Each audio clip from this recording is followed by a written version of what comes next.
소망이란 주제를 가지고 오늘은 13번째 마지막 소망에 대한 설교가 되겠습니다. 시대 정신이라는 단어가 있습니다. 시대 정신, 그 시대를 끌고 가고 있는 거대한 정신이 무엇인가? 사람들의 마음속에 누구나가 공감이 일어나고 모두가 순응하며 따라가게 만드는 그 정신, 철학을 두고 시대 정신이라는 단어를 사용을 합니다. 대부분의 사람들은 그 시대의 정신이 우리가 흘러가는 물줄기처럼 여겨지기 때문에 그 정신을 따라가기도 하고 그 시대 정신 앞에서 어떻게 살 것인지를 고민을 합니다. 그러나 때로는 이 시대 정신이 모순을 가지고 있고 우리가 보기에 불합리하다 하더라도 이 일을 제기하거나 문제 삼기보다는 그냥 시대 정신에 발맞추어서 살아가는 것이 일반 사람들의 삶입니다. 그러나 이 시대 정신을 거부하고 선지자적 정신으로 살아가는 이런 사람들도 있죠. 오스게니스가 쓴 책 중에 제목이 선지자적 반시대성이라는 제목의 책이었습니다. Prophetic Untimeliness. timeliness, 시대적으로 살아가는 것이 아니라 untimeliness, 시대를 거슬러는 prophetic, 마치 선지자처럼 살아가는 사람들의 스토리입니다. 오늘날 우리가 회복해야 될 것은 청중이 아니라 메시지가 주권을 쥐고 있는 교회다. 그렇습니다. 사람을 따라가는 교회가 아니라 진리의 말씀이 중심이 되는 하나님의 교회. 오스게니스는 그렇게 강조하고 있습니다. 무조건 시대를 따라가는 인생이 될 것이 아니고 시대에 저항할 수 있는 하나님의 말씀과 하나님의 뜻에 비추어 보아서 시대를 분별하고 살아가라는 겁니다. 우리 그리스도인이 살아가야 될 것은 시대 정신이 아니라 성경 정신이라는 말씀입니다. 이번에 파리올림픽 개막식을 보면서 우리 성도님들도 너무나 경악을 금치 못하는 너무 가슴 아픈 이야기를 하나 보았죠. 개막식 할 때 드래킨 사건이었습니다. 여장을 한 남자 그리고 많은 트랜스젠더들, 그들이 나와서 예수님의 최후의 만찬을 패러디한 모습이었습니다. 기독교가 어떻게 이렇게 세상 앞에서 조롱을 당하는 시대가 되었는가? 많은 사람이 하는 이야기가 이슬람이라면, 불교라면 절대로 일어나지 말아야 될 일을 기독교를 대상으로 이런 조롱하고 있는 이런 시대. 이는 프랑스가 어떤 나라입니까? 우리 개신교의 개혁신학의 가장 기초라 말할 수 있는 요한 칼빈이 태어났고 자라는 곳입니다. 칼빈의 정신을 따라서 성경대로 살겠다고 나온 일파들을 위구노라고 부릅니다. 많은 사람들이 이 신앙 때문에 생명을 잃어야 했습니다. 생명, 목숨을 바치면서도 신앙을 지켰던 그 위구노의 정신이 있는 그 파리, 그 프랑스에서 지금 이렇게 처참하게 무너져가는 신을 조롱한 이 시대를 두고 프랑스는 죽었다라는 글을 발표한 학자도 보았습니다. 이런 비기독교적인 세계, 안티기독교 세계 가운데 과연 우리 그리스도인들은 어떤 자세를 가져야 할 것인가? 이런 일어나고 있는 올림픽 개막식 같은 걸 보면서 그냥 예술이니까, 그냥 문화 행사니까 하고 지나갈 것인가? 아니면 성경적인 시각을 가지고 하나님의 말씀에 비추어 봐서 새로운 자세를 가지고 이해하고 그것을 대항하기 위해서 우리는 목소리를 내어야 할 것인가? 이런 상황 속에 참 감사한 일이 하나 있었습니다. 미국의 미시시피에 본사를 둔 시스파이어라는 커뮤니케이션 기업이 있습니다. 올림픽 광고를 얘기를 했는데 그 광고를 취소를 하게 되었습니다. 여러분, 가장 많은 그 30초에 엄청난 돈을 쏟아부는 것이 올림픽 광고고 가장 광고의 효과를 높이는 것이 그 시간인데 기꺼이 신앙을 위해서 모든 것들을 감수하고 광고를 취소하게 된 겁니다. 그 회사에서 했던 말입니다. 시스파이어가 왜 광고를 물리게 되었는가? 시스파이어는 올림픽에 참가하기 위해서 열심히 노력한 선수들을 지지합니다. 그렇죠? However, 그러나 we will not be part of the offensive, unacceptable mockery of the Last Supper. 그러나 예수님의 최후의 만찬을 공격적으로 조롱하는 이런 일을 우리는 결코 용납할 수 없습니다. 이것이 올림픽에서 광고를 중단하는 이유입니다. 미시시피의 이 거버너, 주지사가 이것을 두고 했던 논평입니다. I'm proud to see, 나는 너무나 자랑스럽습니다. 미시시피의 민간 부분이 발벗고 나서는 모습을 보고 자랑스럽습니다. God will not be mocked, 하나님은 조롱을 받으실 분이 아니죠. 시스바이어는 상식적으로도 적절한 선을 그었습니다. 그렇습니다. 이런 시대 가운데 이렇게 살아가고 있는 사람들, 이윤을, 기업의 이미지를 때로는 감수하더라도 하나님의 말씀 앞에 당당하게 서려고 하는 이런 사람들, 기업이 있다는 것이 얼마나 감사한지 모르겠어요. 오늘날은 이런 거대한 세속주의 물결이 우리 주위를 다 음습하고 있고, 우리뿐만 아니라 우리의 자녀들, 특히 다음 세대들, 그들의 DNA를 이런 세속주의 물결로 심고 있는 시대가 되었습니다. 과연 우리 이런 시대 가운데 어떤 자세로 서야 할 것이며 어떤 다음 세대를 키워내어야 할 것인가? 오늘 본문에는 이런 거대한 세속의 바람, 거대한 시대 정신을 따라서 많은 사람들이, 모든 사람들이 휩쓸려 갈 때 하나님 앞에 견고하게 서서 하나님의 이름을 위해서 죽기를 각오하고 믿음으로 신앙의 절기를 지킨 세 사람을 소개하고 있습니다. 다니엘의 세 친구 사드락과 메삭과 아벳노고의 이야기입니다.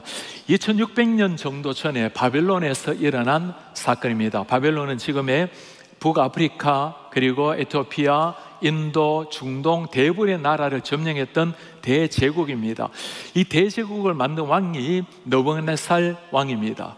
느부갓네살 왕이 어느 날 거대한 신상을 하나 만들게 돼요. 이것이 고난의 바람의 시작이었습니다. 이 세 친구들은 비록 포로로 잡혀온 사람들이었지만 왕이 높은 관직을 주어서 평탄한 삶을 살았습니다. 노예로 포로로 잡혀온 신세였지만 그들의 삶은 미래가 열렸던 삶이었습니다. 그러던 중에 어느 날 왕이 거대한 신상을 세웠어요. 높이가 30m나 되고 너비가 3m나 되는 거대한 신상이었습니다. 왕이 왜 이렇게 신상을 세웠을까요? 2장에 보면 이해가 됩니다. 왕이 기이한 꿈을 꾸었습니다. 나라의 술객도 박사들도 아무도 꿈을 해석해 주지 못했을 때 다니엘이 나아가서 왕의 꿈을 해석해 줍니다. 왕이요, 왕이 꾼 꿈은 아무리 왕의 나라가 찬란하고 대제국을 이룬다 하더라도 시간이 지나면 다 무너지기 마련입니다. 영원히 변하지 않는 나라, 영원한 나라, 하나님의 나라가 도래할 것입니다. 왕은 그 꿈을 너무나 귀하게 여기고 다니엘과 세 친구들 높은 관직을 주고 그리고 하나님의 이름을 높였습니다. 왕이 이 꿈을 꾼 지는 왕직에 쓴 지 2년째였습니다. 3장으로 넘어가게 되면 16년의 세월이 더 흘렀어요.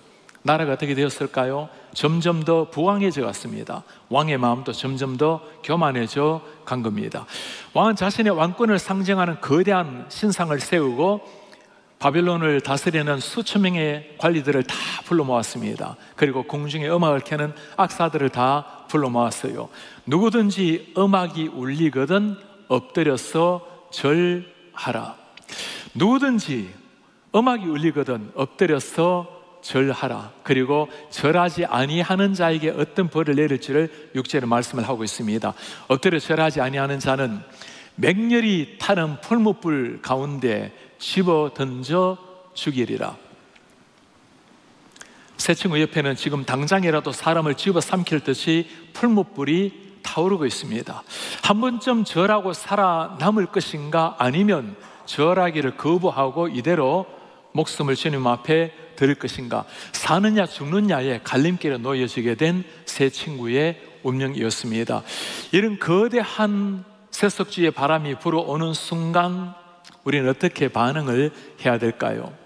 드디어 수백 명의 악사들의 음악 소리가 들려오자 수천 명의 관리들이 일제히 무릎을 꿇고 신상 앞에 절하기를 시작합니다.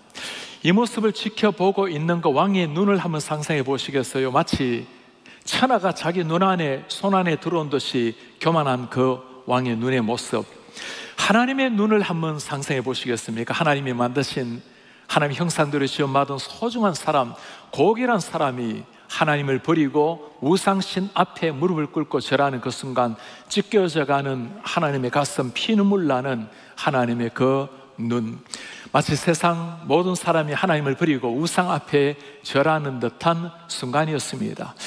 그러나 오늘 8절의 말씀을 보면 그때에라고 말합니다. 그때에 모든 사람들이 무릎을 꿇고 우상 앞에 절했던 그때에 우상 앞에 절하지 아니했던 세 사람이 있었습니다. 죽으면 죽으리라는 각오를 가지고 당당하게 서 있는 세 사람. 주님 앞에 이렇게 신앙의 절기를 지키는 것은 너무나 좋은 일이지만 신앙의 절기를 지키려고 하면 다가오는 것이 고난의 바람이지요. 사람들이 12절에 이렇게 참소를 합니다. 왕이여, 유다 사람 사드락과 메삭과 아벳느고 왕이 세워서 바벨론 지방을 다스리게 한 사람 아닙니까?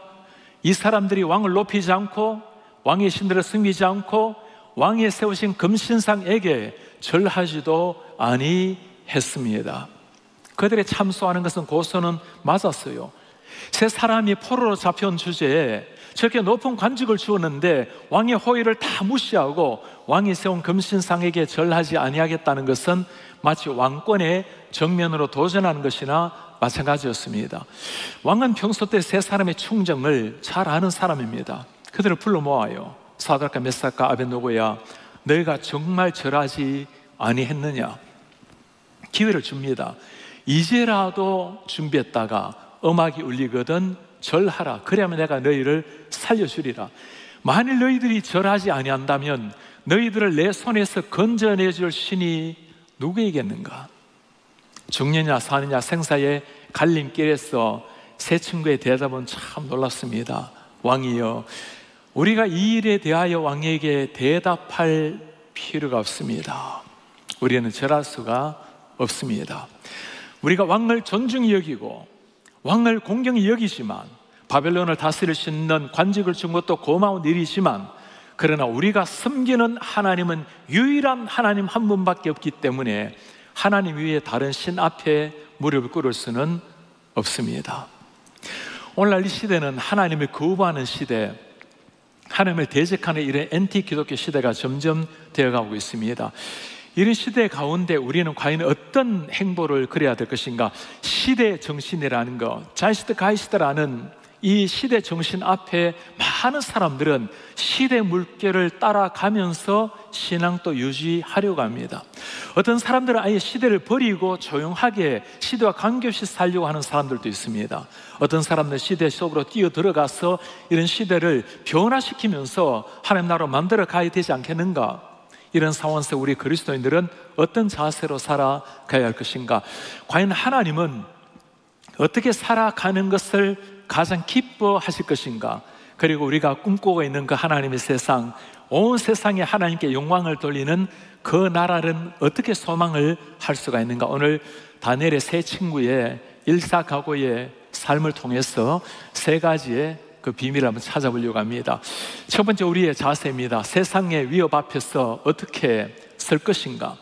세상은 끊임없이 세속주의 물길로 위협해 들어오는데 어떤 자세로 설 것인가? 오늘 세 친구가 보여주는 자세는 타협 없이 하나님 앞에 서는 자세였습니다. 타협 없이 당당하게 서는 하나님의 사람들.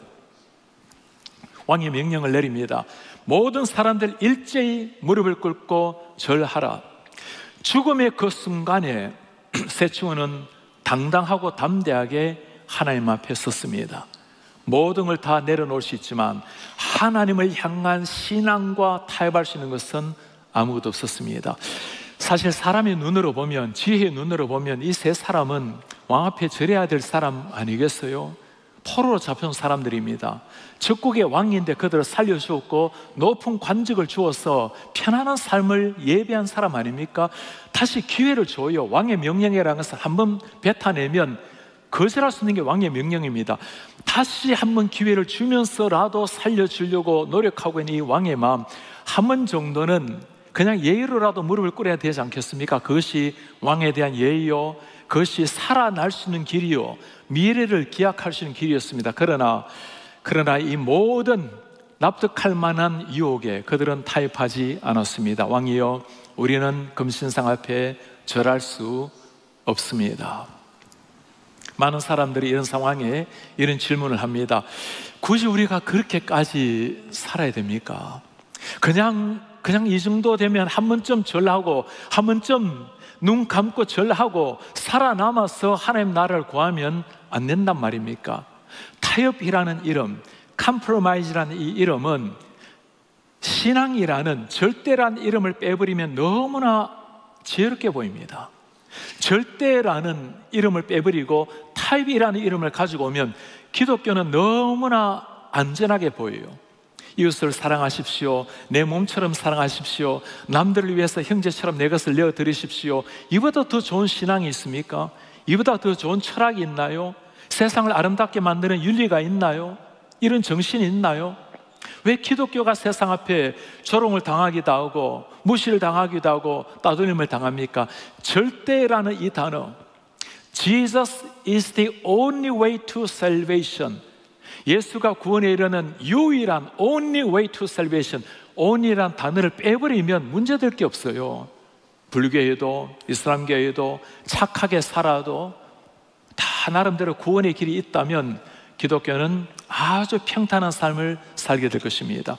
우리 교회가 가지고 있는 모토가 무엇이죠? 성도를 훈련시켜 세상을 변화시키는 교회입니다. 성도 훈련시키는 것은 문제될 게 아무것도 없어요. 세상을 변화시키는 교회, 우리에게는 그게 소명으로 사명으로 여기지만 믿지 않은 세상 사람들이 이것을 들으면 잘못하면 기분을 상하게 하는 일이에요. 나를 변화시킨다고? 내가 왜 변화를 받아야 되냐고. 나는 내 인생을 잘 살고 있고 내 나름대로의 철학을 따라 살고 있는데 당신들이 무엇인데 나를 변화시키냐고. 세상은 변화시키지 않고 세상에 있는 그대로 가만히 두고 살아간다면 어떤 세상이 돌아갈까요? 인간이 주인이 되고 점점 하나님의 이름은 땅에서 떨어지게 될 것이고 하나님의 자리에 인간이 들어오게 되는 자리, 그것은 인간의 해방 자유가 아니라 그것이야말로 가장 비극적인 세상이 되는 것입니다. 이런 타입이라는 이름 앞에 지혜롭게 한다고 살아가는 많은 사람들, 그러나 하나님을 the only God으로 믿는 사람, 유일한 하나님을 믿는 사람은 다른 세계를 살아갑니다. 우리는 하나님의 말씀이 어떠한지, 뜻이 어떠한지를 물어봅니다. 제가 처음으로 번역한 책이 한 권이 있어요. Back to Jerusalem이라는 책입니다. 윈 형제가 쓴, 브라더 윈이 쓴 책입니다. 그 책에 보면 지금 중국의 지하교회 성도들이 어떻게 살아가고 있는지, 정말 믿음으로 살아가고 있는, 그 생명을 바치면서 믿음으로 사는 지하교회 형제 자매들의 삶을 보여주는 책입니다. 한 유엔이라는 자매 스토리가 있어요. 1967년도에 감옥에 잡혀 들어갑니다. 예수 믿는 것 때문에 잡혀 들어갔어요. 두 아이를 둔 어머니였습니다. 아이를 데리고 와서 타협을 원합니다. 아이를 택할 것인가, 감옥살이를 택할 것인가, 아이를 택할 것인가, 감옥살이를 택할 것인가. 그 책에서 유엔 자매의 이야기를 이렇게 소개해 놓았습니다. 무엇으로도 예수님을 대신할 수는 없습니다. Even my children cannot replace Jesus. 내 자녀라 해도 예수님을 대신할 수는 없습니다. 23년 동안 감옥살이를 했습니다. 1990년에 풀려났어요. 아들이 티베트의 정부의 관리가 되었다는 걸 들고 찾아갑니다. 23년 동안 홀로 살았던 그 아들 어머니를 보는 순간 나에게는 당신 같은 어머니가 없다고 매몰차게 어머니를 외면합니다. 너무나 가슴 아픈 이런 스토리 앞에 오늘날 우리에게 이 정도까지의 위험과 타협은 없는 시대입니다. 그래 여러분, 하나님 앞에 내 자신을 깊이 한번 들어보시길 바랍니다. 내 속에 타협의 씨앗이 자라고 있는 것이 혹시 어디 없습니까? 우리 교회를 참 잘 섬겼던 우리 서조 목사님의 아들 신동이가 있어요. 지금 한국에서 엄청난 인기몰이를 하고 있는데 축구를 잘해. 이 친구가 얼마나 축구를 잘하는지 어른들 팀에서도 너무 진짜 군계 일학처럼 축구를 잘해서 한국에서 너무너무 사람들의 관심을 모으고 있대요. 그리고 축구하는 것 때문에 심지어 학교에 장학금도 받고, 이 친구가 미국에서 지낼 때 주일에 사클 게임을 많이 하잖아요. 그러다 보니 주일에 훈련도 하고 또 시합도 많이 하는데, 이 친구가 너무 잘하니까 꼭 시합을 가야 된다고, 엄마 아빠가 한 번은 그래도 아이가 직접 고민을 해봐야 되겠다고 주일에 한번 축구 시합을 가게 했어요. 그리고 돌아오고 난 다음에 네가 하나님 앞에 한번 결정을 해봐라고 했더니 눈물을 쭉 흘리면서 내가 앞으로는 주일날 예배를 하지, 일체 주일은 축구 시합을 하지 않겠노라고. 조그만한 일 하나입니다. 그러나 내가 정말 하나님 앞에 예배하는 것을 우선시 여기고 하나님 앞에 내 삶을 드리겠다는 그 아이의 그 소중하지만 위대한 그 고백, 오늘 우리가 이 자리에 나와서 다 예배하는 건 너무너무 귀한 일입니다. 우리 요즘은 이런 사람들도 가끔 있어요. 잡도 일자리도 하이브리드도 때로는 집에서도 하고 일터에서도 하는데 예배도 그러면 되지 않습니까? 여러분, 그렇게 해야 될 때가 있죠. 건강이 여의치 않을 때나 멀리 어디 출타해서 교회를 찾기 어렵거나 때로는 이슬람교 다른 나라에 가서 공개적으로 예배하고 을 때나 나름대로 하나님이 보시고 이해할 수 있는 그런 이해가 있을 수가 있어요. 그러나 여러분, 그것이 나를 위해서 하고 있는지, 정말 하나님을 위해서 그렇게 예배하고 있는지 물어보셔야 됩니다. 영상을 보고 있는, 예배하고 있는 우리 성도님들, 또 많은 분들 한번 고민해 보시기 바랍니다. 내가 이렇게 지금 예배하는 게 어쩔 수 없는 상황에 이렇게라도 하나님을 예배하고 있는가? 아니면 내 편의를 위해서 예배를 하고 있는가? 예배라는 것은 하나님을 믿는 하나님의 몸된 백성들이 함께 하는 것이 예배입니다. 신앙생활은 개인적으로 매일의 삶 속에서 여러분들이 하나님의 자녀로 살아가는 겁니다. 예배라는 것은 예수님을 머리로 하고 주님의 몸된 공동체가 함께 주님을 예배하는, 천국 가면 완벽한 그 예배가 이루어질 것이고 땅 위에서는 천국의 그림자로 하는 것이 공적인 예배입니다. 주님 앞에서 그 이외에 혹시라도 내 삶에 이것이 타협점은 아닌가 한번 깊이 물어보시길 바랍니다. 최근에 엘버터 몰로 총장님, 서든 베프티스트의 총장님이 쓴 아주 우리에게 챌린지 되는 책이 한 권 있어요. 제목이 The Gathering Storm이라는 책입니다. 우리말로 번역이 되기를 세속화의 폭우가 몰려온다. 세속화의 세큘러리즘의 스토름이 gather, 모여서 우리를 잠식하고 있다고. 이런 어떤 세속화의 물결일까요? 우리에게는 평범하게 보일 수 있는 시대 정신을 주도하고 있는 물결, 이 시대는 동성애를 이야기하는 것을 너무나 차갑게 사람들이 여기고 있습니다. 왜 사람들이 그렇게도 동성애를 강조하고 성애 해방을 강조할까요? 하나님이 창조하신 모든 것 가운데 변개할 수 없는 마지막 하나가 있습니다. 그것이 남성과 여성이라는 겁니다. 이제는 남성과 여성이라는 것을 없애버리는 마지막 하나님을 향한 대적이라고 볼 수 있는 거예요. 성경에서 겉으로 강조하고 있는, 잘못됐다 강조하고 있는 것, 이걸 지금 떼어내고 있는 시대가 되어버린 겁니다. 지금은 젠더 플루이드라고, 이제는 오늘 내 성을 내가 원하는 대로 취하는 이 정도까지 시대가 되어버렸죠. 뉴욕에는 공적으로 31개 성을 허용하는 시대가 되어버렸습니다. 이 책에 보면 부모님이 아이들이 어릴 때 성정체성 속에서 내가 성전환 수술을 할까 말까 고민하는 아이들에게 부모님이 권면하는 것을 법으로 못하게 하는 이런 지금 주가 있고, 점점 그것은 이런 주가 더 늘어나게 될 것입니다. 이런 것이 저 멀리 캘리포니아 이야기뿐만 아니라 지금 우리 앞에 일어나고 있는 현실의 모습입니다. 여러분, 세속화라는 것이 무엇일까요? 세속화의 스토름, 폭풍이라는 것은 내가 원하는 것, 내 편한 것, 내 만족, 내 행복, 내 자아추구, 내가 주인이 되는 것, 그것은 결국에 인간을 평안하게 하는 것이 아니라 하나님이 만들어주신 가장 행복, 기쁨을 모르고 멸망한 길로 나아가는 그 길입니다. 오늘날 일어나고 있는 가장 큰 이슈가 바로 이런 이슈 아니겠습니까? 이런 상황 가운데 우리는 어떤 모습으로 살아내야 될까요? 초대교회에 보면 삼위일체를 두고 논란을 했던 사건이 있습니다. 삼위일체 하나님이 과연 맞는가? 어떤 사람들은 예수님이 하나님의 아들이 아니다, 그냥 인간일 뿐이다, 신이 된 것뿐이다. 아리우스라는 사람과 아타나시우스라는 사람이 있었습니다. 아리우스는 워낙 뛰어난 사람이었어요. 그분은 예수님이 하나님의 아들이 아니다.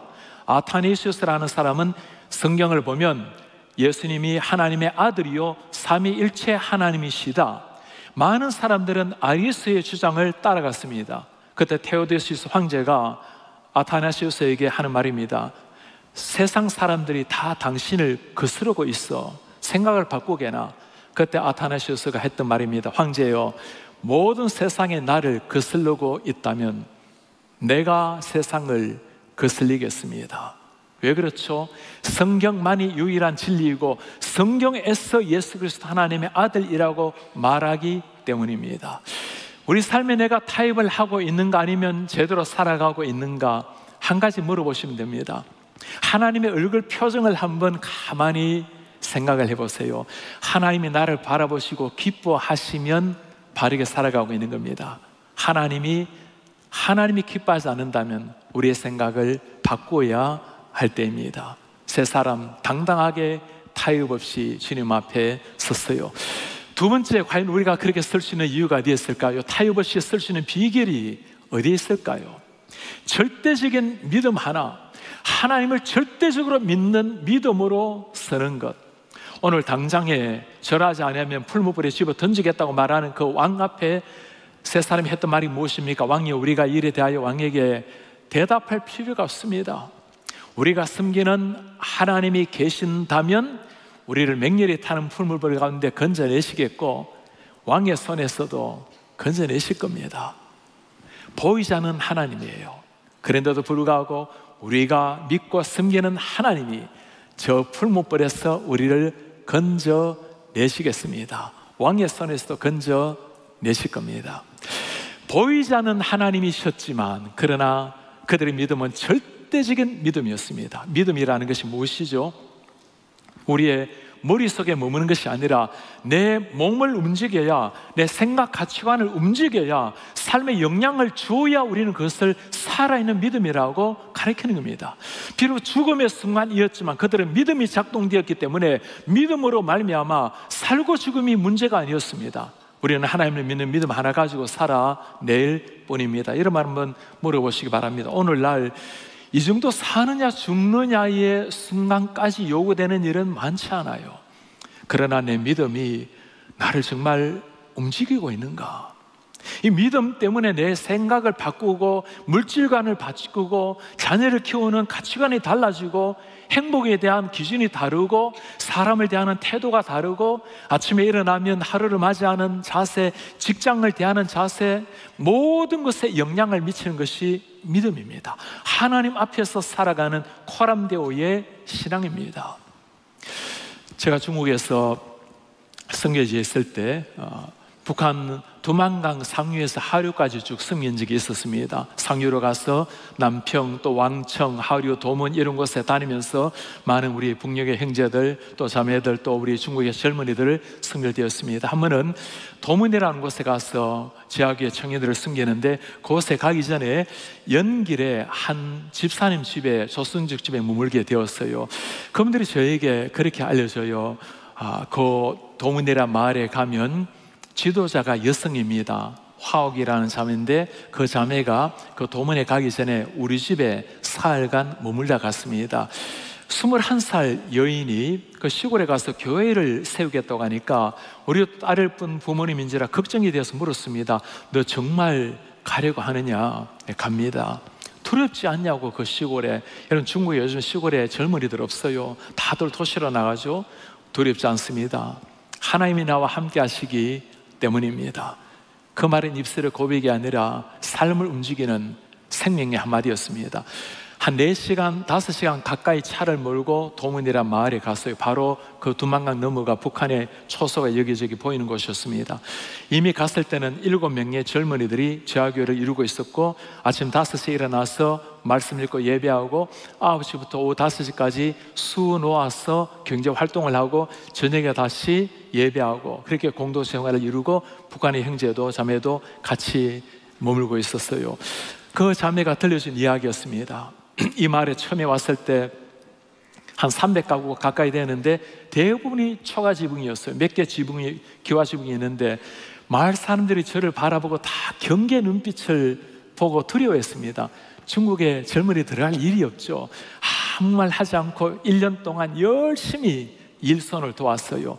1년이 지나고 나니까 사람들의 소문이 났어요. 샹띠, 하나님이 우리를 축복해서 천사를 보내주었다고. 그 할아버지 할머니들 일손을 거두어주니 얼마나 사람들이 반가워했겠어요. 그리고 1년이 지난 이후에 말씀을 전하기를 시작한 겁니다. 교회가 세워졌어요. 그러니까 하나님 앞에 열정적으로 예배하고 한 마을이 변화되는 것을 보았습니다. 조금 후에 그 자매를 그곳에 보낸 선교사님을 만나게 되었어요. 제가 종이 한 장 쥐어서 보내었습니다. 이건 무슨 종이일까요? 그 마을이 나와 있는 주소 한 장 쥐어서 한 달 생활비 가지고 보냈습니다. 주소 한 장 가지고 오직 믿음 하나로 달려가는 하나님의 사람, 두렵지 않는가? 두렵지 않습니다. 믿음 하나 가지고 달려가는 한 젊은이, 주님이 바라보시고 얼마나 기뻐하시겠어요?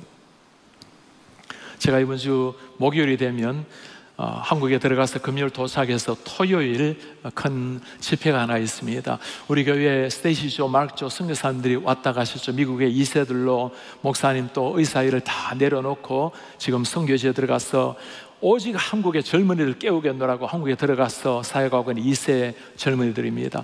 2년 전에 잠실 운동장에서 25,000명의 청소년들, 그들 위해서 하나님의 말씀을 전했던, 하루 예배했던 그 분들이었는데, 이번에는 세종대학교에서 대학생들과 청소년들을 모아놓고 하루 7시간, 토요일 내내 7시간 예배를 해요. 거기에 말씀을 전하러 젊은이들을 깨우러 들어가게 됩니다. 여러분들, 이 젊은이들이 일어나게 되면 정말 하나님께서 한국을 새롭게 만들 것입니다. 기도해 주시길 바랍니다. 이 미국 땅에 편안한 삶 다 내려놓고, 모든 걸 다 내려놓고 한국의 젊은이들을 깨우느라고 들어갔던 그 2세 젊은이들, 믿음 하나 가지고 모든 걸 다 버리고 하나님 앞에 나가는 사람들, 이런 사람들을 통해서 우리 하나님 놀라운 역사를 일으킬 겁니다. 오늘 하나님 앞에 살아갔던 믿음의 세 사람, 우리가 그들을 통해서 배울 또 하나가 무엇일까요? 비록 믿음을 가졌지만 그들은 하나님의 심판대 위에, 시험대 위에 올려놓지 않았습니다. 그렇게 하지 아니하실지라도, 18절에 뭐라고 말씀하십니까? 그리하지 아니하실지라도 왕이여, 우리가 왕의 신들을 섬기지도 않고 왕이 세우신 금신상에게 절하지 않을 줄을 아십시오. 하나님 우리를 건져내실 겁니다. 그러나 그렇지 않다 하더라도 우리는 고난의 길 기꺼이 들어가겠습니다. 제가 이전에 참 부끄럽고도 특별한 사건이 하나가 있었어요. 여러분, 통일교회 교주가 문선명 아닙니까? 문선명의 오른팔이 박보이라는 사람이 있어요. 제가 대학교 시절 때 정말 주님을 위해서 달려갔을 때 그 박보이 그분이 우리 학교에 강연을 왔어요. 제가 저를 위해서 심장이 뛰던 그 시대, 저 가짜, 저 사이비 종교에 두목이 우두머리가 오는데, 제가 오늘 강연을 들으면서 이 믿음의 신앙의 허를 찌르리라 하고 맨 앞에 앉아서 정말 주님 저에게 영안을 열어달라고, 그러니까 간절한 기도하면서 강연을 들었어요. 그 박보희 씨의 강연을 듣고 제가 너무너무 감동을 받은 거예요. 매무새 나가서 사인을 받았어요. 너무너무 정말 부끄러운 일인데 그분이 했던 한마디가 너무 제 가슴에 남아있어요. 내 스승 문수명 선생은 7번이나 감옥을 다녀왔습니다. 저는 내 스승을 위해서 한 번도 아직 감옥을 다녀오지 못한 부끄러운 제자입니다. 제가 그 말이 얼마나 제 심장을 두드렸는지. 고난을 기꺼이 감수하고 고난이 없는 것을 부끄러워했던 한 사람.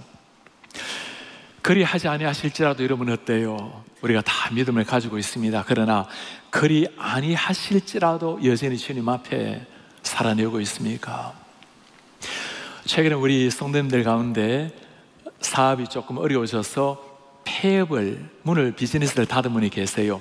폐업 예배를 하나님 앞에 드렸습니다. 여러분, 개업 예배를 드리는 경우는 많이 있지만 폐업 예배를 드리는 것, 되지 않게 하신 것도 하나님의 은혜라고, 지금까지 오게 한 것도 하나님의 은혜라고 폐업 예배를 드리는 거 보고 너무너무 주님 앞에 감사했어요. 그리 아니하실지라도 여전히 주님은 나의 하나님이십니다. 여러분, 세상을 이기는 믿음이 이런 믿음인 줄 믿습니다. 세 번째, 우리가 기대해야 될 믿음입니다. 어떤 미래를 기대하게 될까요?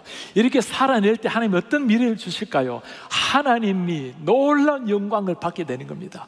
하나님의 이름이 높임을 받는 놀라운 그 감격. 오늘 그리 아니하실지라도 주님 앞에 자신의 생명을 던졌던 사람들, 왕이 어떻게 합니까? 분노한 왕이 저 풀무불을 7배나 더 뜨겁게 달구라고 말합니다. 그리고 새 친구를 풀무불에 집어 던졌어요. 얼마나 푸른 불이 던졌던지 그들을 집어 던졌던 군사들을 태워 죽일 정도였습니다. 세 사람은 그렇게 잿더미로 죽어간 것입니다.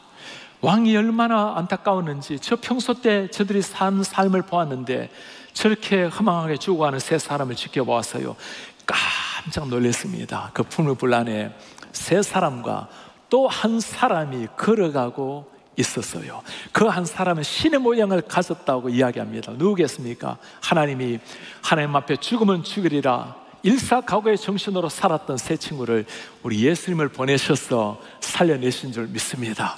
왕이 그들을 불러냅니다. 불탄 냄새 하나 없이, 머리털 하나 거슬리는 것 없이 감격적으로 살아서 걸어 나왔어요. 정말 하나님 앞에 믿음으로 살아내었을 때 하나님이 감동했던 그 사건, 왕이 뭐라고 말합니까? 느부갓네살이 말합니다. 뭐라고 왕이 고백하고 있죠? 사드락 메삭 아벳느고의 하나님을 찬송하라. 그가 천사를 보내어서 자기를 의뢰하고 몸을 바쳐 왕의 명령을 거역한 사람, 하나님 밖에는 다른 신을 섬기지 아니한 사람들, 그에게 절하지 아니한 그 종들을 구원하였도다. 지금 전국을, 세상을 제패했던 그 제국의 느부갓네살 왕 입에서 하나님을 찬송하라, 하나님이 구원을 하셨도다. 우리가 믿음으로 죽으면 죽으리라 각오로 살아갈 때 우리 하나님이 역사를 일으키실 줄 믿습니다. 그리 아니하실지라도 우리는 주님을 믿고 살아내겠지만, 신앙으로 죽기를 각오 나아갈 때 우리 하나님이 어떤 놀라운 영향을, 어떤 은혜를 주시는가. 여러분, 그리고 어떤 역사가 일어났을까요? 우리가 주님 앞에 내 전부를 다 던졌을 때, 생명까지 드렸을 때 하나님 어떤 역사를 일으켜냅니까? 30절에 놀라운 고백을 하십니다. 왕이 드디어 사드락과 메삭과 아벳느고를 바벨론 지방에서 더욱 높이느라, 와, 얼마나 감격적인 이야기입니까? 죽음을 불사하고 달려갔었을 때 바벨론 모든 도에서 오히려 높임을 받았던 사람, 다니엘은 내 왕을 섬기면서 하나님 앞에 살아갔던 사람, 이게 가능한 일일까요? 우리가 주님 앞에 살아낼 때 온 세계가 하나님을 알게 되는, 하나님을 경외하게 되는 그 꿈을 우리가 눈으로 보게 된 것입니다. 원래 2024년 파리 올림픽, 100년 전에는 1924년 역시 파리 올림픽이 있었을 때였어요. 그때 유명했던 100m 세계 최고 선수 에릭 리들, 불의 전차라는 영화를 여러분들이 기억하실 겁니다. 누구나 기대했던 100m 금메달 유망주였습니다. 100m 뛰는 날이 주일이었습니다. 고민하다가 나는 주일에는 뛰지 않겠습니다라고 결단을 합니다. 월요일 본래 뛰기로 되어 있었는데 프랑스 혁명 기념일이라서 주일로 바뀌어진 겁니다. 사람들이 얼마나 비난했겠습니까? 굳이 그렇게 살아야 되는가? 아니, 하나님 영광을 위해서 뛰어야 되는 것이 아닌가? 옹졸한 기독교인이라고. 그러나 하나님 앞에 결단을 내린 겁니다. 자신을 대신해서 자신의 동료 에이브러임이 100m에 나가서 다행히 영국을 위해서 금메달을 땄습니다. 200m는 자기 주종목이 아니었습니다. 에릭 리들이 나가서 동메달을 땄습니다. 400m는 전혀 아니었어요. 자기 친구 앤드류 린치가 자신이 나가야 될 400m를 에릭 리들에게 양보를 했습니다. 에릭 리들이 400m를 뛰었어요. 그리고는 47초 세계 신기록을 세운 겁니다. 그 메달을 딴 거예요. 그 이 사건으로 말미암아 영국이 들썩였습니다. 하나님의 이름이 그렇게 높임을 받을 수가 없고, 저렇게 하나님 앞에 쓰이는 한 사람을 통해서 하나님이 그렇게 영광을 받으신 사건, 기자들이 물어요. 어떻게 당신은 주종목이 아닌데 그렇게 세계 신기록까지 수립할 수가 있었냐고. 200m는 최선을 다해서 뛰었습니다. 나머지 200m는 하나님의 은혜로 더 빨리 뛸 수가 있었습니다. 엘리들은 그 이후로 23살 때 중국에 선교사로 들어갔습니다. 본래 부모님이 중국 선교사였어요. 그리고 중국에 20년 동안 지내다가 일본이 중국을 점령했을 때 수용소로 잡혀 들어갑니다. 거기에서 지내다가 20년 선교하다가 순교를 당하게 됩니다. 43살의 젊은이였어요. 그가 400m를 뛸 때 그의 코치가, 참 신앙 좋은 코치가 그의 손에 종이 하나를 쥐어 주었습니다. 성경 말씀이었어요. 나를 존중히 여기는 자를 내가 존중히 여기리라. 나를 존중히 여기는 자, Those who honor me, I will honor. 나를 존중히 여기는 자를 내가 존중히 여기리라. 평생 그 말씀 가지고 살아내었던 한 사람이었습니다. 오늘 우리는 주님을 위해서 생명을 던졌던 일사각오의 정신으로 세상을 이겼던 세 사람의 스토리를 들었습니다. 한 번의 생명을 주님을 위해서 바쳤던 사람들, The only God, 유일한 하나님이기 때문에 기꺼이 자신들의 젊음을 다 던졌던 사람. 여러분, 무엇이 세상을 이기는 힘일까요? 타협 없이 당당하게 서는 것, 무엇이 타협 없이 서게 만드는 힘일까요? 하나님을 믿되 정말 믿고 살아가는 것. 그때 우리가 무엇을 기대합니까? 무엇을 소망합니까? 비록 부족한 우리를 통해서라도 전 세상이 하나님을 알게 되는, 하나님께 영광을 돌리는 그날을 바라보게 될 것입니다. 믿음의 선배들 그렇게 살아내었어요. 그렇게 살아내어서 하나님을 감동시키는 하나님의 사람들 되시기를 축복합니다.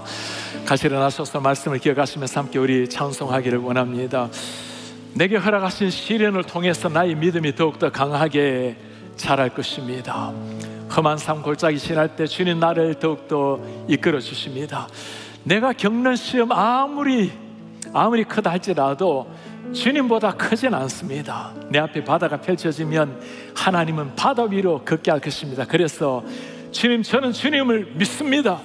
나를 새롭게 하실 주님, 능력으로 새롭게 하실 그 주님, 마침내 승리케 하실 그 주님을 나는 믿습니다. 내게 허락하신 시련을 통해 나의 믿음도 강하게 자라나고 험한 산 골짜기 지날 때 험한 산과 골짜기 지나는 동안 주님께 더 가까이 나를 이끄시네. 내가 겪는 시험, 내가 겪는 시험이 어렵고 힘들어 내 주님보다 크지 않습니다. 내 주님보다 크지 않네. 내 앞에 바다가 갈라지지 않으면 내 앞에 바다가 갈라지지 않으면 주가 나로 바다 위 걷게 할 것입니다. 오 주님, 그러므로 나는 주님을 믿습니다. 주의 능력으로 내 상세로 나를 믿네. 주의 능력으로 담대히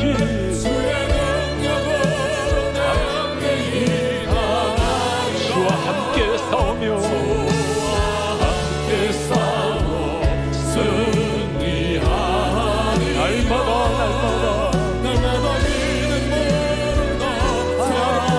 나는 믿네. 주님의 능력으로 주의 능력으로 내 상세로 오 주님, 내가 주님을 믿습니다. 주님의 능력을 믿고 함께하심을 믿습니다. 그 믿음으로 나는 담대하게 나아가겠습니다. 주님과 함께 반드시 승리할 것입니다. 함께 싸워 승리하라. 날마다 믿음으로 살아내겠습니다.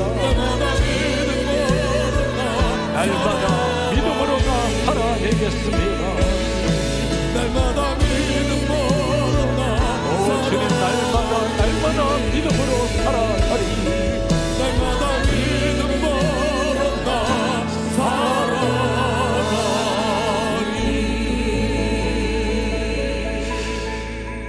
오늘 생명을 걸고 그들의 젊음을 바친 사드락, 메삭, 아벳느고 세 친구의 신앙을 보았습니다. 우리가 꿈꾸는 소망, 우리가 꿈꾸는 세상, 하나님의 이름이 높아지는 세상, 무엇으로 가능할까요? 타협 없이 믿음으로 나아가는 것. 그때 온 세상 가운데 하나님이 영광을 받으실 겁니다. 오늘 한 가지 두고 기도합시다. 주님, 제가 신앙생활 가운데 타협점이 무엇입니까? 그 주님 앞에 내려놓고 하나님 앞에 나아가겠습니다. 주님, 우리 교회의 자녀들, 다음 세대들을 이런 하나님의 병사들로, 하나님의 군사들로, 세상 앞에서도 존경받고 탁월한 일꾼들로, 그리고 하나님을 감동시키는 하나님의 제자들로 키워내게 하옵소서. 한 목소리로 기도하겠습니다. 하나님 고맙습니다. 오늘 주님 앞에 믿음으로 살아가겠습니다. 하나님의 전사들로 살아내게 하시고, 그렇게 믿음으로 일어나게 하시고, 존귀하신 하나님 위해서 우리의 삶을 드리는 믿음의 사람들 키워내게 하시고, 우리가 그렇게 살아내게 하옵소서. 우리 하나님 고맙습니다. 우리 하나님의 백성들, 하나님의 교회가 이런 교회로 세상에 담대하게 솟아나가서 주의 이름을 높이게 하시옵소서.